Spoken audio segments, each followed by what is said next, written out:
kulankani wada tashiga iyo horumarinta qorshaha sagaalaad ee qaranka ee maanta laga daafuray magaalada Jowhar ee caasimadda dowlad goboleedka Hirshabelle ayaa waxaa soo qaban qaabiyay wasaaradda qorsheynta qaranka ee dowladda federaalka Soomaaliya oo kaashanaysa wasaaradda qorsheynta iyo xiriirka caalamiga dowlad goboleedka Hirshabelle waxaana ka soo qayb galay xubno ka tirsan baarlamaanka iyo xukuumadda Hirshabelle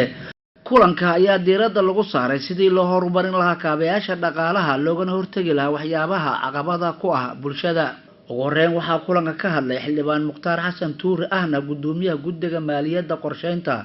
baarlamaanka Hirshabelle iyo wasiirka wasaaradda qorsheynta xiriirka caalamiga dowlad goboleedka Hirshabelle Cabdiraxmaan Cabdullaahi Mucallim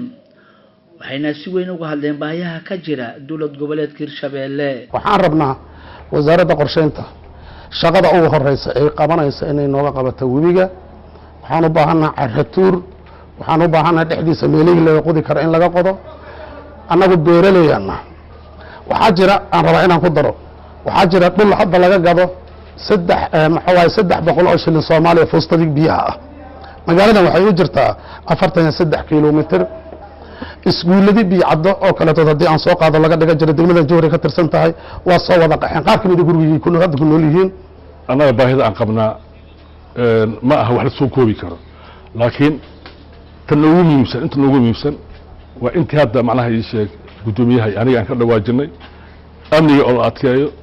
siyaasadda loo dhan yahay macnaha ay xoojiyo kaabayaasha dhaqaale oo la waxayo iyo in la furo macnaha ay sheeg dhaqaalaha oo dadka macnaha ay sheeg baahida ay kaga bixi lahaayeen si loo helo jiritaanka bini'aadamnimada oo qofka bini'aadamka wuxuu u baahan yahay ugu dambeyntii waxaa goobta ka hadlay agaasimaha guud ee wasaaradda qorsheynta qaranka Asad Yuusuf Qanyare wuxuuna ballan qaaday in wax laga qaban doono baahiyaha ka jira dowlad goboleedka Hirshabelle maanta inta waxaan ku yeelanay kulan oo aan la yeelanay laanta fulinta iyo laanta sharci dejinta runtii waxaa ka soo baxay qodobo oo aad iyo aad muhiim u ah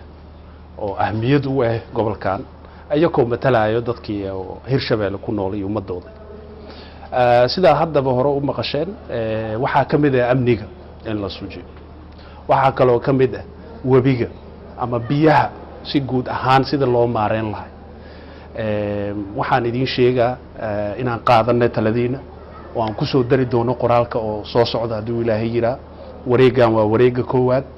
wareega labaad aan isku soo noqonaynaa anagoo wixii soo qornay waa idin soo bandhigeynaa haddana taladiina insha Allah idin soo weydiisanaynaa kulankani waa tashiga horumarinta qorshaha sagaalaad ee qaranka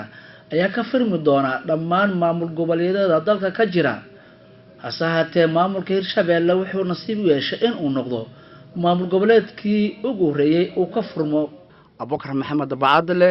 warbaahinta qaranka caasimadda dowlad goboleedka Hirshabelle magaalada Jowhar.